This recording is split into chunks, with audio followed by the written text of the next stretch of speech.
You're safe now, little one. You're absolutely beautiful in the snow. A thin, desperate cry was almost stolen by the wind. It was a sound that didn't belong in the biting fury of a Montana blizzard. A tiny thread of life in a world of howling white. There, half buried in a snowdrift against a line of skeletal aspens, was a small, shivering bundle. It wasn't a log or a rock. It was fur, matted with ice crystals, its color a dirty, faded orange against the blinding snow.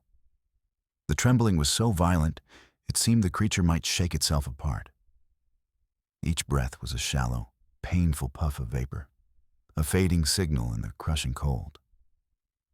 Its eyes were sealed shut, not in sleep, but by the frost that clung to its lashes. This was not a creature resting. This was a creature dying. Liam Carter felt the sound more than heard it, a high-pitched whine that cut through the roar of the wind battering his remote cabin. He braced himself against the doorframe, his breath a thick cloud in the frigid air. 42 years old, with a face weathered by sun and solitude. Liam had chosen this isolation. He had fled the noise of the world for the quiet labor of his hands, shaping wood in his workshop, his only company the whisper of the pines and the crackle of his wood stove. The blizzard had been raging for 2 days straight, burying his truck, his woodpile, and the narrow track that passed for a road. He was checking the integrity of a storm shutter when the sound snagged his attention. It came again, weaker this time. A wounded animal. Probably a coyote pup or maybe a fox. He pulled his heavy parka tighter, sinking his chin into the fur-lined hood. His first instinct, the one that had kept him safe in these mountains, was to leave it. Nature was cruel, and interfering was a fool's game. But the sound was so small, so utterly hopeless. It scraped at a part of him he thought he had buried long ago. With a low curse at his own weakness, he grabbed a heavy-duty flashlight from its hook by the door and stepped out into the white chaos. The snow was thigh-deep, a powdery resistance with every step. The wind tore at him, trying to push him back toward the warmth of the cabin. He swept the beam of the flashlight in the direction of the cry.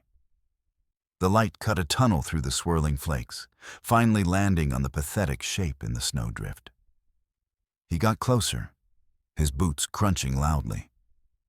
It was bigger than a fox cub.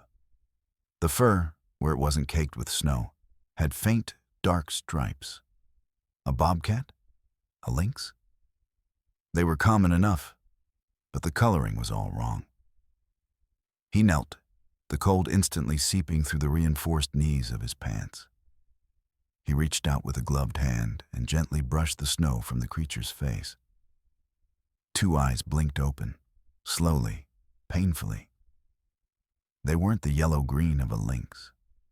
They were a startling, milky blue, the unfocused eyes of a very young baby. And as the small, triangular face was revealed, Liam's breath hitched in his chest. His heart hammered against his ribs.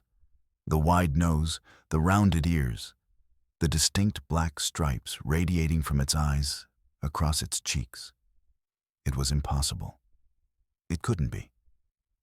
Here in the heart of the Rocky Mountains, thousands of miles from any jungle, he was staring at a tiger cub. All logic screamed at him. Leave it. Get back inside. This is not your problem. This is a dangerous, illegal problem. But the cub let out another weak mewl, a sound that wasn't a cry of fear, but a simple, desperate plea for warmth. It shivered once, a violent spasm, and then went still. Its blue eyes fluttered closed. Liam looked at the tiny, striped body, no bigger than his forearm. He looked back at his cabin, a fortress of warmth and light just 50 yards away. He saw the flicker of the fire through the window. Then he looked at the vast, indifferent wilderness, a churning sea of white that was actively swallowing this tiny life. The reclusive woodworker, The man who wanted to be left alone was gone. In his place was the man who had once held his own daughter, who knew the feel of a small, fragile body in his arms. He couldn't leave it. He just couldn't. With a speed that defied the deep snow, he shrugged off his parka. The sub-zero air hit him like a physical blow, but he ignored it. He gently scooped the frozen cub from its icy cradle. It was shockingly light, a cold, stiff weight in his hands. He wrapped it hastily in the thick, insulated lining of his coat, tucking it against his chest. The cub didn't stir. He turned and fought his way back to the cabin, the wind now a furious enemy at his back. Inside, he slammed the door shut, cutting off the storm's howl. The sudden silence was deafening, broken only by his own ragged breathing and the steady crackle of the fire. He stumbled to the stone hearth and carefully unwrapped the parka. The cub lay limp on the warm sheepskin rug he'd placed there. Its fur was slick and wet as the ice began to melt. It wasn't breathing. Liam's heart sank. Was he too late? He pressed 2 fingers against its tiny chest. Nothing. He leaned in close, his ear almost touching its striped flank. For a terrifying second, there was only silence. Then a flutter, a shallow, weak beat, and another. It was alive, barely. For the next hour, Liam worked with a focused intensity he hadn't felt in years. He gently towel-dried the cub's fur, his large, calloused hands surprisingly delicate. The warmth of the fire slowly began to work its magic. The cub's shivering returned, first as a faint tremor, then a more robust shaking. It was a good sign. The body was fighting. He knew it needed more than warmth. It needed sustenance. He rushed to his small kitchen. What did a tiger cub eat? His satellite internet was spotty in the storm, but he managed to get a weak signal. Frantic searches for emergency formula for exotic feline and newborn tiger cub care yielded a strange recipe involving goat's milk powder, which he miraculously had for his morning coffee, egg yolks, and a drop of corn syrup. He mixed the concoction, his hands shaking slightly. He warmed it to body temperature and filled a small syringe he kept for applying wood glue. Kneeling by the fire again, he gently pried the cub's mouth open. It was too weak to suckle. He squeezed a single drop onto its tongue. The cub didn't react. He tried again. A faint swallowing motion. Hope surged through him. Drop by drop, with infinite patience, he fed the tiny predator. After what felt like an eternity, the cub had taken a few milliliters of the formula. Its shivering began to subside, replaced by a deep, resonant vibration that seemed to come from its very core. A purr.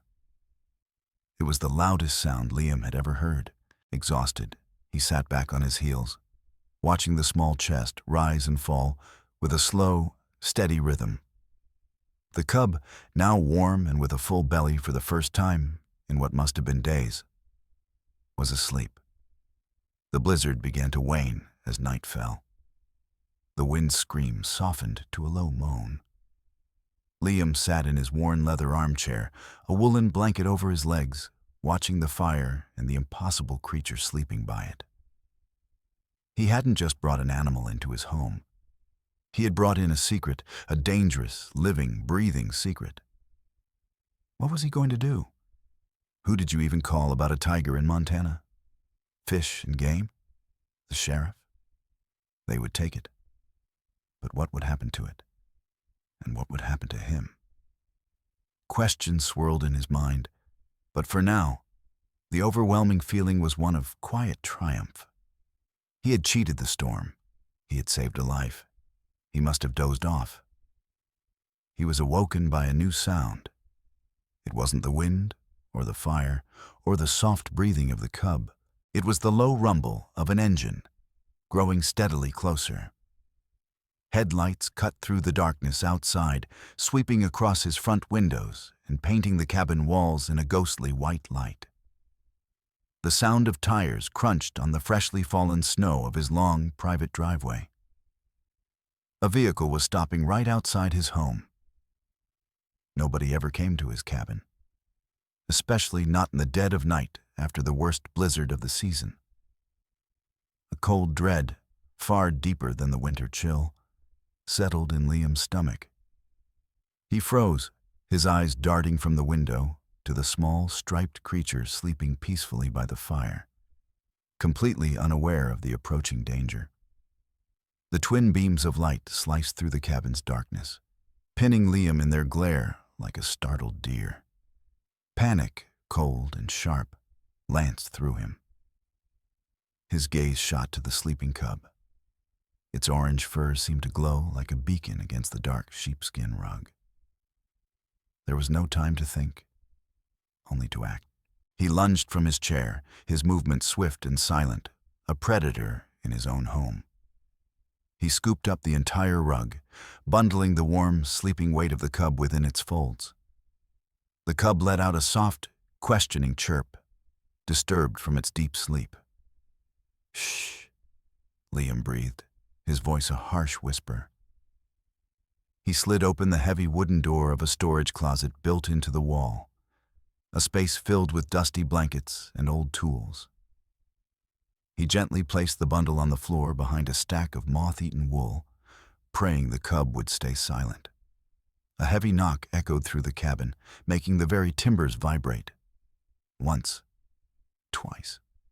Liam took a deep breath, schooling his features into a mask of weary annoyance. He ran a hand through his unkempt hair, trying to look like a man woken from a deep sleep, not a man hiding an illegal tiger. He strode to the door and pulled it open just a crack. Peering into the night, a large man stood on his porch, snowflakes melting on the shoulders of his dark brown sheriff's department parka. His face was broad and ruddy, with sharp, intelligent eyes that seemed to take in everything at once. A name tag read, Miller. "Evening," the deputy said, his voice a low baritone that carried easily over the wind. "Sorry to bother you so late, Mr. Carter. You all right in there? We're just checking on folks in the outlying properties after the storm." Liam grunted, keeping his body partially behind the door. "I'm fine. Power's out, but the generator's running. Got plenty of wood." Deputy Miller nodded slowly, his eyes scanning the sliver of cabin he could see behind Liam. "Good to hear, nasty one. We had a call about, well, it's a strange one. A report of some unusual noises up this way before the worst of the snow hit. Sounded like an animal in distress. You hear anything out of the ordinary?" Liam's blood ran cold. He forced a shrug, making it look casual. "Hear all sorts of things in a blizzard, deputy. Wind plays tricks. Probably a coyote got tangled up somewhere." Miller's eyes narrowed slightly. "Could be. The thing is, the call came from a tourist down at the highway junction.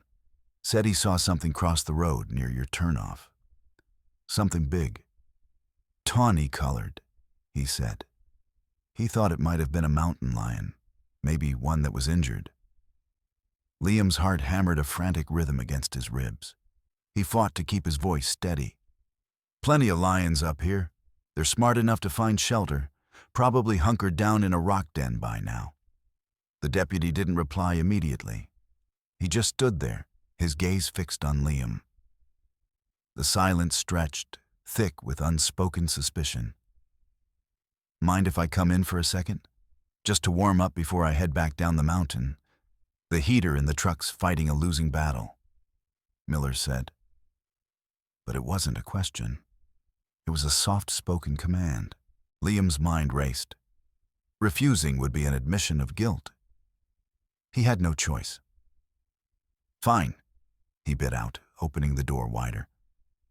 "But make it quick. I was asleep." Miller stepped inside, bringing a gust of frigid air with him. He stomped the snow from his boots on the mat, his eyes sweeping the room.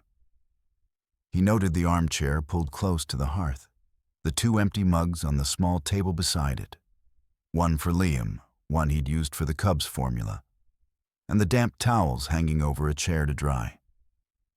His gaze lingered on the bare patch of floor in front of the fireplace, where the sheepskin rug should have been.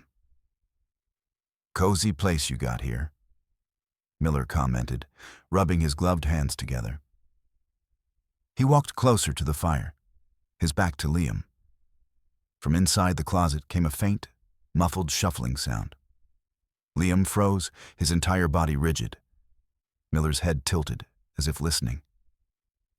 "You got a cat, Mr. Carter?" "No," Liam said, his voice tight. "Rats in the walls. This old cabin's full of them." Miller turned around slowly, a faint, unreadable smile on his lips. "Rats." "Right." He took another long look around the room, his eyes missing nothing. He seemed about to say something more when his radio crackled to life, a burst of static followed by a dispatcher's voice. He lifted the radio to his mouth. "Miller here. Go ahead." The voice on the other end was tinny, but clear. "Deputy, we got another call. State police are relaying it. Private security team for a... Mr. Korza reports a high-value asset containment failure. They're tracking a signal. Last ping was in your sector. They're mobilizing a recovery team. Feds have been notified. They're asking for the local cooperation, but want us to maintain distance. Sounds like it's way above our pay grade." Miller listened, his expression hardening. He glanced at Liam, a new, calculating light in his eyes. "Understood. I'm on my way back down. Miller out." He clipped the radio back to his parka. "Well, Mr. Carter, sounds like my night's just getting started. You stay warm, and if you see anything unusual, you give us a call. You hear?" He didn't wait for a reply. He turned, walked out the door, and closed it firmly behind him. Liam stood paralyzed, listening as the SUV's engine roared to life and the crunching sound of its tires faded into the night. He waited a full 5 minutes, his ear pressed to the door, until he was sure he was alone. Then he sagged against it, his legs suddenly weak. Private security team. High-value asset. Mr. Korza. These were not the words of a local sheriff dealing with a lost mountain lion. This was something else entirely. Something organized and dangerous. He hurried to the closet and pulled open the door. The cub was out of the rug, batting curiously at a loose strap on an old leather satchel. It looked up at Liam with its innocent blue eyes and let out a soft purr. The sound, which had been so comforting an hour ago, now sent a chill down his spine. This tiny, helpless creature was a high-value asset, and its owners were coming for it. For the rest of the night, Liam was on edge. Every creak of the cabin, every rustle of the wind, sounded like an approaching footstep. He brought the cub back out to the fire. But he couldn't relax. He sat with his old hunting rifle across his lap, watching the tree line through the window. The cub, oblivious, explored its new world. It stumbled on clumsy paws across the floor, sniffing at the legs of the table, pouncing on dust bunnies. At one point, it nudged its head insistently against Liam's hand. He found himself stroking its back, feeling the soft fur, the delicate bones beneath. The purring started again, a deep, rumbling engine in its tiny body. He was becoming attached. He knew it was a catastrophic mistake, but he couldn't help it. As dawn approached, painting the snow-covered landscape in shades of gray and pink, he decided to examine the cub more closely. The deputy's visit had made one thing clear. This wasn't random. Someone would be looking, and they would be professionals. He ran his hands carefully over the cub's entire body, feeling for anything out of place. It was while he was gently checking behind its soft, rounded ears that his fingers brushed against it. a small, hard lump, no bigger than a grain of rice, just under the skin. It wasn't a tick or a burr.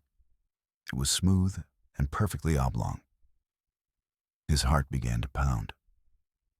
He carried the cub to his workbench where the light was better. He held its head gently, parting the fur. There, almost invisible against the skin, was a tiny raised scar, already healing. The lump was directly beneath it. A tracking chip, just like the dispatcher said. They were tracking a signal. The thought made him feel physically sick. He had to get it out. He sterilized the tip of his sharpest whittling knife in the flame of a lighter and took a deep, steadying breath. The cub squirmed as he made a tiny, shallow incision. A single drop of blood welled up. He used a pair of fine-tipped tweezers from his toolbox and carefully, painstakingly, worked the object free. It came out with a soft pop. He placed it on a clean white cloth on his workbench. It was a tiny black cylinder, sleek and metallic, with no visible markings. As he leaned in for a closer look, a minuscule blue light on one end began to blink, slowly and rhythmically. A homing beacon. And he had just activated it. The tiny blue light pulsed with a deadly rhythm, a cold, artificial heartbeat on his workbench. For a moment, Liam was mesmerized by it. A tiny star promising a world of pain. Each flash was a shout in the dark, a digital flare screaming, "Here! I am here!" He felt a surge of raw, primal fear, the kind he hadn't felt since a grizzly sow had charged him years ago. This was worse. A grizzly was an honest threat. This blinking traitor was a silent, sophisticated one. His first impulse was to throw it out into the snow, to bury it deep. But he knew that was useless. Its signal would cut through the snow as easily as it cut through the air. It needed to be destroyed. Utterly. He scanned his workbench, his eyes darting over saws and chisels. He needed something definitive, something absolute. His gaze landed on a heavy ball-peen hammer. Without a second thought, he grabbed it. He held the tiny tracker in place with the tip of his tweezers, took a deep breath, and brought the hammer down with controlled force. There was a sharp crack, a sound of plastic and microcircuitry shattering into dust. He didn't stop. He struck it again and again, his fear and frustration fueling the blows. He ground the head of the hammer over the spot, reducing the beacon to a smear of black and silver powder on the rough-hewn wood of his bench. Then, silence. The blinking stopped. The cabin was once again filled only with the sound of the wind and the fire. Liam stood panting, the hammer still clutched in his white-knuckled fist. He felt a wave of relief so profound it almost made him dizzy. He had cut the wire. He had blinded them. He looked over at the cub, which was now wrestling with the corner of a dusty canvas drop cloth.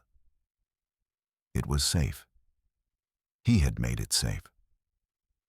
He let out a long, shuddering breath and ran a hand over his face.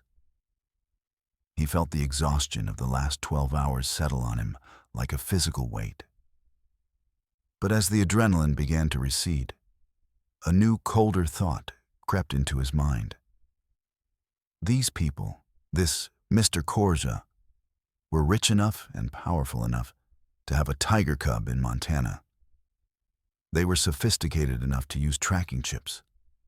They wouldn't have just one way of finding their asset. The blinking light wasn't just a beacon. It was a status report, and he had just changed its status from active to destroyed. It wasn't a whisper in the dark anymore. It was a silent alarm. It told them not only where the cub had been, but that someone at that location had found the chip and disabled it.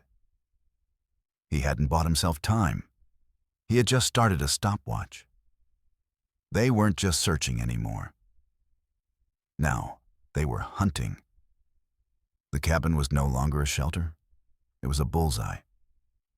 "We have to go," he said aloud, the words sounding strange in the quiet room. The cub stopped playing and looked up, its head cocked, its blue eyes curious. Liam moved with a new urgency, a frantic, methodical energy. He pulled a large canvas and leather rucksack from the closet where the cub had been hiding. First, survival gear. A small tent, a sleeping bag rated for extreme cold, a fire-starting kit, his water filter, a first aid kit.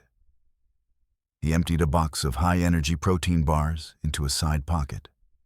Then, the cub's needs. He refilled a thermos with the remaining warm formula and packed the tin of goat's milk powder and the other ingredients. He grabbed a handful of old towels to use as bedding. Finally, the rifle. He checked the action on his .30-06, the metal cool and solid in his hands.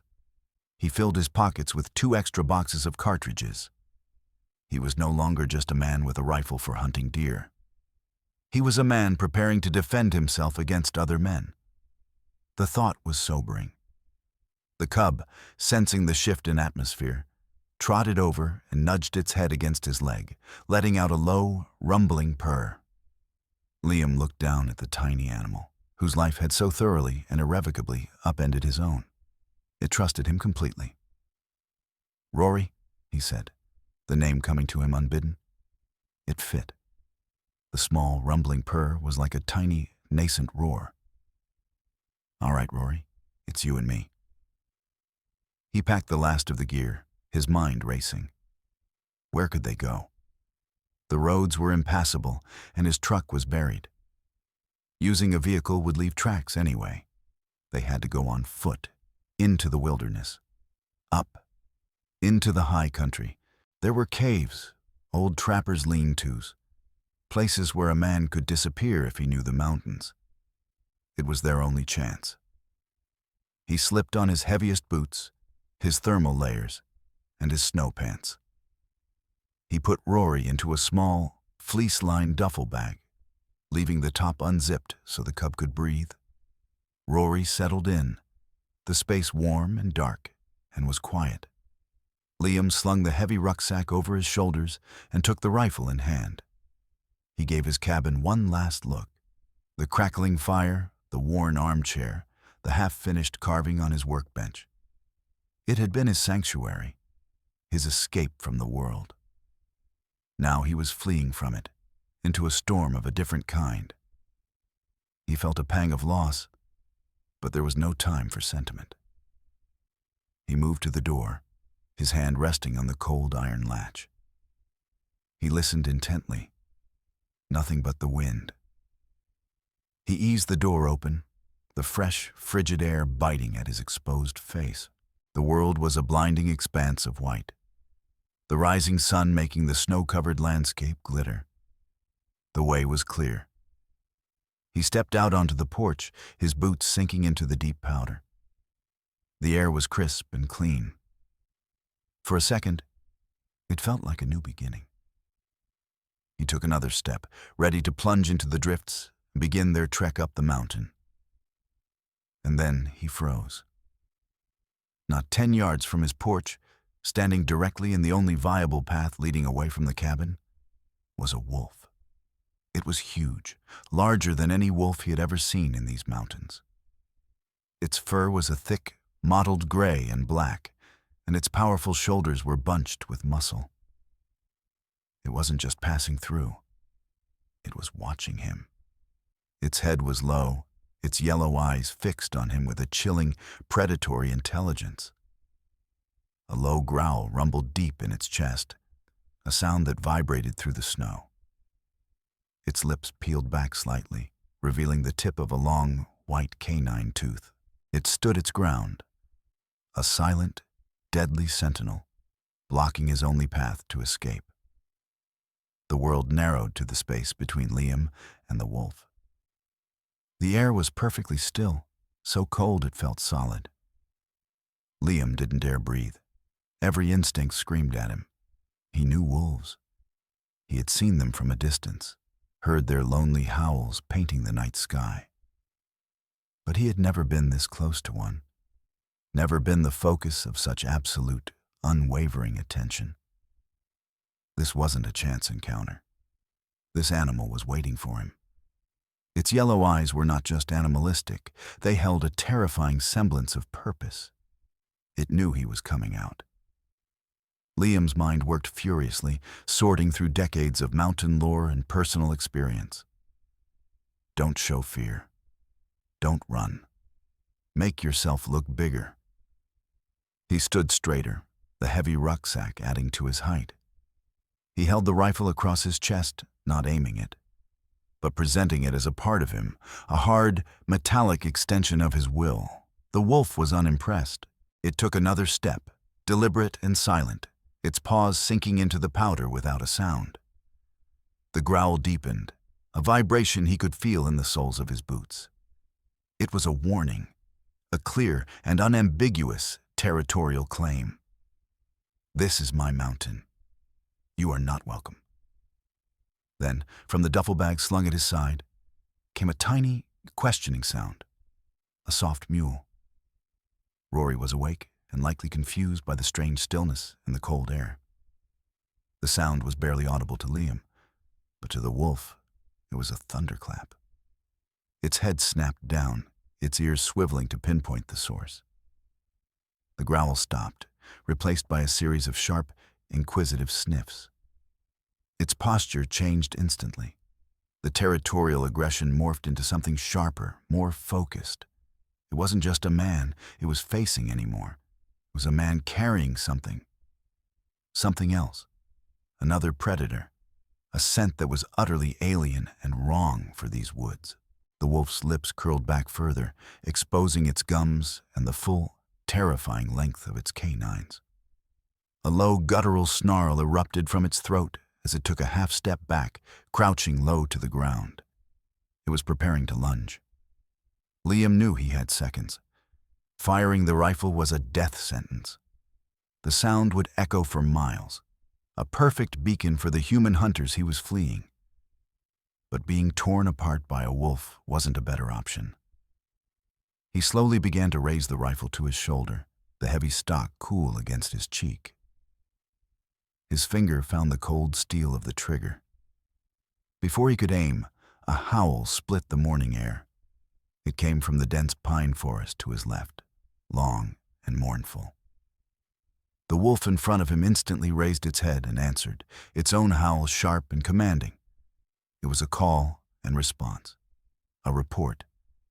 And then, from the right, another howl joined the chorus, and another from behind it. Liam's blood turned to ice. It wasn't one wolf. It was a pack. The large male in front of him wasn't a lone hunter. He was the alpha, the vanguard. And he had just pinned Liam in place for the rest of them. Shapes began to emerge from the tree line, materializing from the shadows like ghosts. 2, 3, then 4 more wolves. They were smaller than the alpha, but just as lean and hungry. They fanned out in a practiced semicircle, their movements fluid and coordinated. Yellow eyes, pairs of them, watched him from all sides. They were cutting off any escape back toward the trees. He was surrounded. The path forward was blocked by the alpha, the sides by the pack, and the cabin behind him was a trap waiting to be sprung by human hunters. Panic, stark and absolute, threatened to overwhelm him. He was on a tiny island of snow, a sea of predators on all sides. The alpha, sensing his quarry was now completely boxed in, began to advance again, its belly low to the snow. It wasn't focused on Liam's face anymore. Its eyes were locked on the duffel bag. It wanted Rory. Maybe it saw the cub as food, maybe as a rival to be eliminated. It didn't matter. The wolf launched itself forward, a gray blur of fur and teeth. Liam reacted on pure instinct. He swung the duffel bag behind him and stumbled backward, his boot catching in the deep snow. He went down hard on his back, the rucksack cushioning the blow but knocking the wind from his lungs. The rifle flew from his grasp, landing several feet away in a deep drift. The alpha snarled, thwarted, and immediately began to circle, looking for a new opening. The other wolves crept closer, their growls a hungry, continuous hum.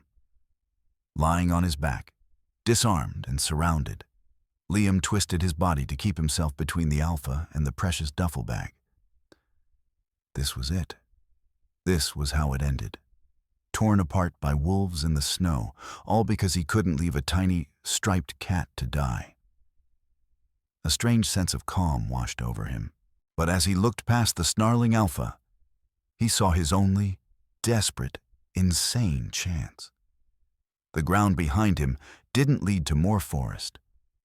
It dropped off. The cabin was built near the edge of a steep ravine, carved out over centuries by a creek that was now frozen solid. It was a 30-foot drop onto a surface that was likely slick, uneven, and treacherous. It was suicide. But it was the only way out. The alpha lunged again.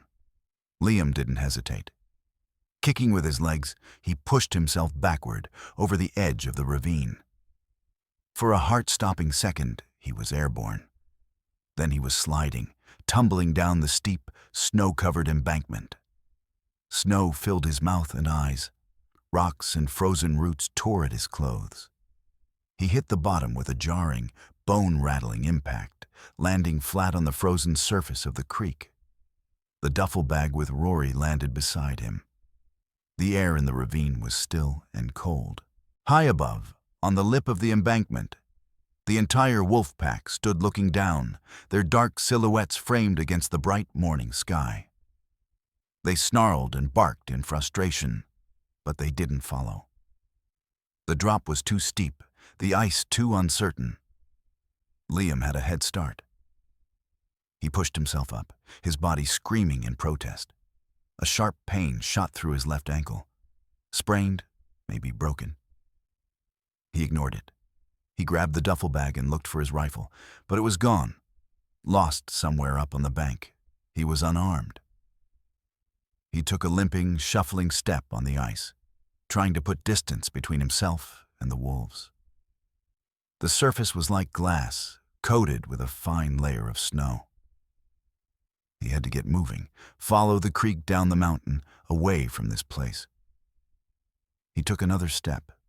That's when he heard the sound. It wasn't the snarl of a wolf. It was a deep, sickening groan that came from the ice beneath his feet. He looked down. A web of black cracks radiated out from where he had landed. The ice, weakened by the impact of his fall, was breaking. The groan became a sharp, echoing crack that reverberated through the ravine. The solid surface beneath him suddenly gave way. With a final, explosive shatter, the world dissolved into a maelstrom of freezing, black water and jagged shards of ice. The paralyzing shock of the cold hit him like a physical blow, stealing his breath and driving the air from his lungs as the current grabbed him, pulling him under into the darkness. The shock was absolute. It wasn't just cold. It was a physical force, a crushing weight of liquid ice that stole his breath and squeezed the life from him. The world went black, silent, and suffocating. The heavy rucksack became an anchor, pulling him down into the lightless depths of the creek. Panic ignited in his chest, a desperate primal need for air. He thrashed wildly, his limbs heavy and useless in the frigid water. His hands were still clamped onto the duffel bag. He couldn't let go. It was a thought that burned brighter than the panic. Don't lose, Rory. His good leg kicked frantically, fighting the downward pull of his waterlogged gear. His lungs were bursting, black spots danced in his vision. He pushed upward, toward the faint, ghostly light of the surface. His head broke through the water with a violent gasp. He choked and coughed, spitting out a mouthful of icy water while greedily sucking in the freezing air. The current was a powerful, relentless force. sweeping him downstream, bumping him against jagged pieces of ice. His injured ankle sent bolts of agony up his leg with every movement. He was getting weaker, the initial shock giving way to a creeping numbness that was even more terrifying. His body was shutting down. He saw the bank just a few feet away, a steep wall of snow and frozen mud.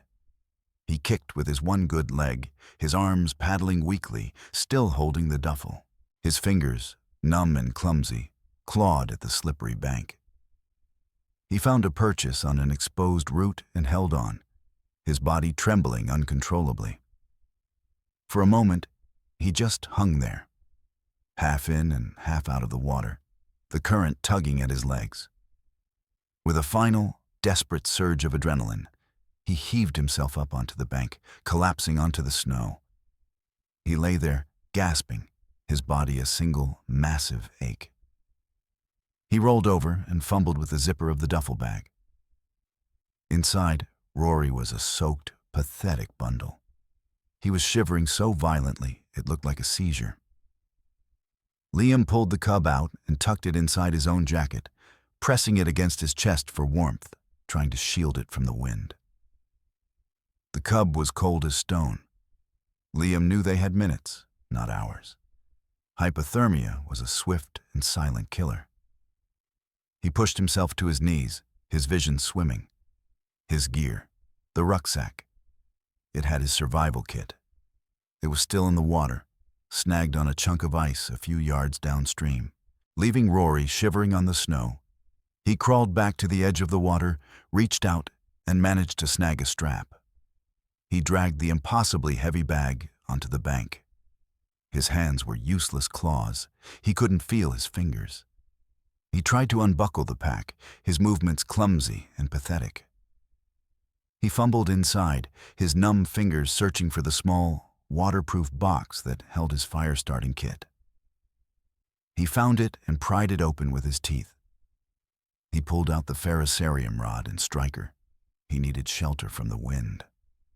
His eyes scanned the ravine. 50 yards downstream, a dark shadow under a rock overhang. A shallow cave. It was their only hope. He scooped Rory back into his jacket, slung the waterlogged pack over one shoulder, and began to limp, drag, and crawl his way toward it.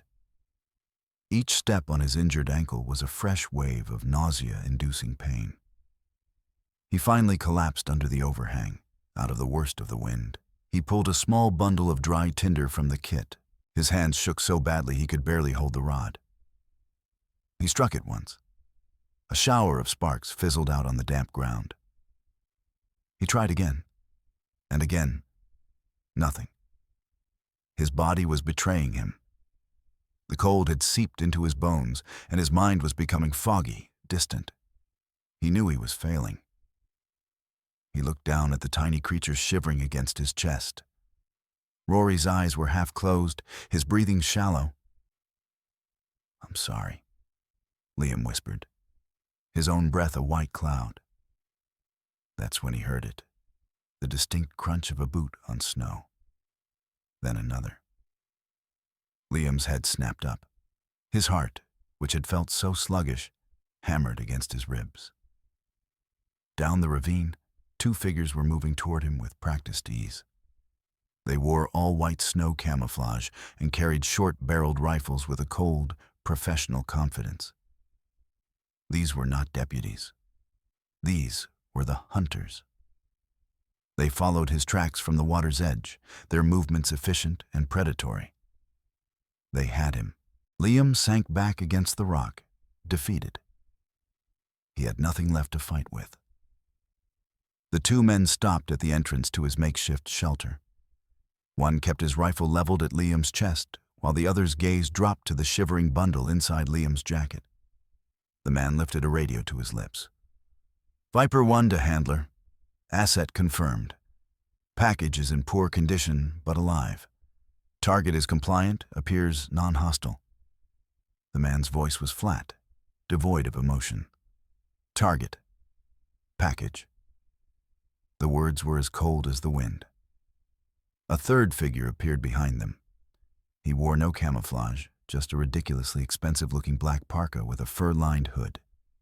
He was older, maybe in his late 50s, with a stern, angular face and eyes as gray and unforgiving as a winter sky. He exuded an aura of absolute authority. He stepped forward, waving his men aside, and looked down at Liam with an expression of profound disappointment, as if scolding a child who had broken a priceless vase. "Mr. Carter," the man said, his voice calm and accented, perhaps Eastern European, "you have caused a great deal of trouble and expense." He knelt, his knees not even making a sound in the snow. "Give him to me." Liam instinctively clutched Rory tighter. The man sighed, a sound of strained patience. "Do not be a fool. You are freezing. Your ankle is broken. You are a dead man. But your death is not required. The cub, however, is." He gestured vaguely at Rory. "He is not simply a tiger. He is the culmination of a decade of work, a genetic resurrection of a line thought extinct for a century. He is, for all intents and purposes, priceless. And you, a simple woodcutter, have been keeping him in a duffel bag." The man reached out. "Give him to me. My helicopter is 10 minutes from here. We have a medical team. We can save him. You can walk away. Forget this happened. We will even leave you a medical kit and supplies, a severance package for your troubles." It was an easy choice. Life, survival. All he had to do was hand over the cub he had saved. But as he looked down at Rory, at the tiny, trusting face, he knew he couldn't. He had not gone through all this just to hand him over to be a specimen in a cage. As Liam opened his mouth to refuse, a low growl echoed from the top of the ravine. Everyone froze. The man in the black parka looked up, annoyed. High above them, on the edge Liam had fallen from, stood the alpha wolf. And behind him was the rest of the pack. They had been tracking him. The scent of blood from his ankle, the scent of the wet cub, had drawn them. The hunters were intruders in their territory, and they were cornering prey. The wolves began to descend the steep slope, their movements impossibly agile. "Deal with them," the man in the parka snapped at his men. The two soldiers raised their rifles. The serene quiet of the ravine was shattered by the deafening blast of automatic gunfire. The wolves didn't scatter. Enraged, they charged. One of the soldiers screamed as a wolf latched onto his leg, dragging him down. The other soldier was busy fending off two more. It was utter chaos. The man in the parka stared, momentarily distracted by the violent spectacle. It was the only chance Liam would ever get. Fueled by a final, desperate surge of will, he lunged forward, not at the man, but at the ground beside him. He slammed his body into the slick, icy creek bank, with the man in the parka between him and the fight. Liam pushed off, sliding on his back down the frozen waterway, using the ice like a luge track. He held Rory tight to his chest, the sounds of gunfire and snarling animals fading behind him. He slid for what felt like an eternity, the ravine walls a blur, until he finally washed out onto a snowbank where the creek widened. He didn't stop. He scrambled into the dense forest, ignoring the fire in his ankle, crashing through low-hanging branches, putting as much distance as he could between himself and the sounds of the battle. He ran until he could no longer hear the guns, until his lungs burned and his vision blurred. He finally collapsed at the base of an ancient pine tree, his body spent. He was alive. He looked down, tucked in his jacket, exhausted but finally starting to feel warm from Liam's body heat. Rory let out a tiny, rumbling purr. Liam leaned his head back against the rough bark of the tree, the deep, wild forest surrounding him. He had lost his home, his solitude, his peace. He was an injured man on the run. hunted by powerful enemies. But as he felt the small, vibrating life against his chest, he knew he hadn't lost everything. He had saved Rory, and in doing so, he had saved a part of himself he thought was long dead. Looking out at the endless expanse of snow and trees, he realized his old life was over. His new one, as a guardian in the wilderness, had just begun. Should Liam have tried to turn Rory over to a sanctuary, even if it meant risking his own freedom? Or was he right to escape into the wilderness with the cub?